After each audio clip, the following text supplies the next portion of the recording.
નમસ્કાર, આપ જોઈ રહ્યા છો સંદેશ ન્યૂઝ, તમારી સાથે સત્યની સાથે મહત્વના સમાચાર સાથે હું છું નવીન દાફડા। સમાચારો પર નજર કરીએ તો વાત મહેમદાવાદની કરીએ। મહેમદાવાદના કનીજ ગામે 6 લોકો નદીમાં ડૂબ્યા। મેશ્વો નદીમાં ડૂબવાથી 4 કિશોરી અને 2 કિશોરના મોત નીપજ્યા છે।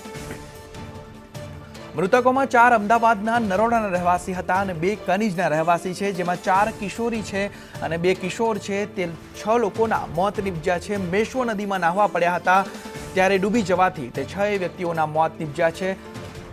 નદીમાં નાહવા ગયા હતા ત્યારે તમામ મૃતદેહોને નદીમાંથી બહાર કાઢવામાં આવ્યા છે।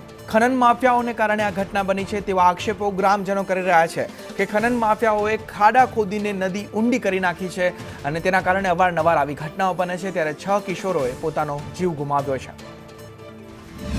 મહેમદાવાદના કનીજ ગામમાં ગોજારી ઘટના બની છે, જેમાં 6 લોકોના મેશ્વો નદીમાં ડૂબવાથી મોત થયા છે। આ ઘટના સ્થળ પર ખેડા જિલ્લા કલેક્ટર અમિત પ્રકાશ યાદવ તેમજ ખેડા જિલ્લા પોલીસ વડા રાજેશ ગઢિયા સહિતના તમામ જે અધિકારીઓ છે તે પહોંચી ગયા છે। સીધા કલેક્ટર સાહેબ સાથે વાત કરીએ।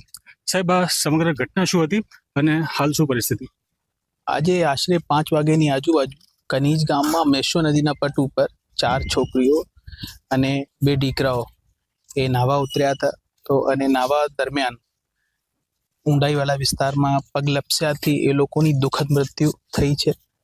અત્યારે બધાના પાર્થિવ શરીર આપણે રિકવર કરેલા છે અને પીએમની કાર્યવાહી કરીને એમના પરિવારજનોને સોંપવામાં આવ્યું છે। અત્યારે જિલ્લા વહીવટીતંત્ર અને જિલ્લા પોલીસ વડા અને ફાયરની ટીમ અને આ વિસ્તારના સમગ્ર તરવૈયા કાર્યક્રમમાં જોડાયા હતા અને અત્યારે આ ખૂબ દુઃખદ ઘટના બની છે।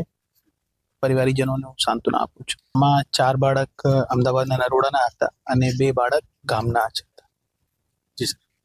તો જે રીતે આ તમામ જે ઘટના હતી એ ઘટનાને લઈને હાલ ફાયર બ્રિગેડની ટીમ જે હતી તે ટીમ દ્વારા તમામ મૃતદેહને નદીમાંથી બહાર કાઢવામાં આવ્યા છે। કરુણેશ પંચમેદી, સંદેશ ન્યૂઝ, કનીજ, ખેડા।